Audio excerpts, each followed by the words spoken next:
दादानगर प्रभाग आहे ना. हमारी पीडीएमसी मध्ये मी एकच नगर आहे.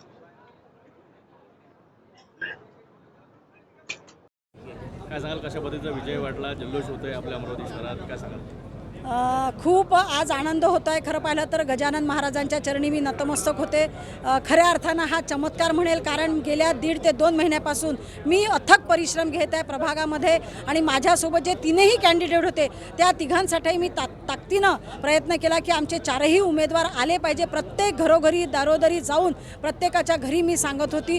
खऱ्या अर्थानं अमरावती शहरातील माझ्या प्रभागातील जे माझे हितचिंतक आहे, माझे जे सर्व कार्यकर्ते आहे, माझे जे सर्व मित्रमंडळी आहे आणि जे ओळखीची लोक आहे, स्नेह, त्यांनी खूप प्रयत्न केले की नाही सुरेखाताई आली पाहिजे. ते घरोघरी गेले, प्रत्येकांनी दान मागितलं माझ्या मतांचं. त्या सगळ्यांचं मी पहिल्यांदा मनापासून आभार मानते, कारण त्यांच्याशिवाय ही जीत हासिल होऊ शकली नसती.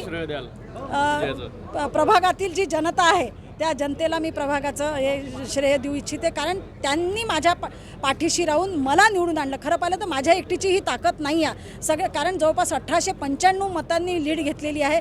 त्यामुळे ही ताकद जनतेची आहे, जनतेने मला निवडून दिलं.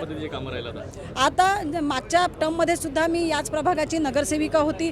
मागच्या टर्ममध्ये 5 वर्षाचा कार्यकाळ होता, 3 वर्ष तर करोना होता. तरीही 2 वर्षामध्ये मी वेगवेगळ्या हेडमधून निधी खेचून आणला आणि 17 कोटीची कामं केली. आताही माझा भौगोलिकदृष्ट्या खूप मोठा प्रभाग आहे, तुम्हाला माहिती आहे. त्याच्यामध्ये तपोवन झाला, रहाटगाव झालं, त्याच्यानंतर भवानी परिसर झालं, गुरुकृपा कॉलनी. ह्या भागामध्ये रस्ते असो, नाल्या असो, बगीचे असो, प्यायच्या पाण्याची सुविधा असो, ह्या सगळ्या गोष्टी मी निश्चितपणानं करणार आहे आणि जनता माझ्या निश्चित पाठीशी राहील एवढा मला विश्वास आहे. तपोवन परिसरामध्ये मागे आम्ही मागणी केली होती. तपोवन भागामध्ये ज्या काही घटना घडतात त्यासाठी एक पोलीस चौकी त्या ठिकाणी हवी अशी मागणी केली होती. निश्चितपणानं आता मी नगरसेविका झाली, माझ्या हाती कारभार नक्कीच आलेला आहे, तर मी त्या ठिकाणी पोलीस स्टेशनची एक सुविधा निश्चितपणानं करेल एवढा मी विश्वास देते. पोलीस चौकी भाजपाचाच बसेल महापौर निश्चितपणानं.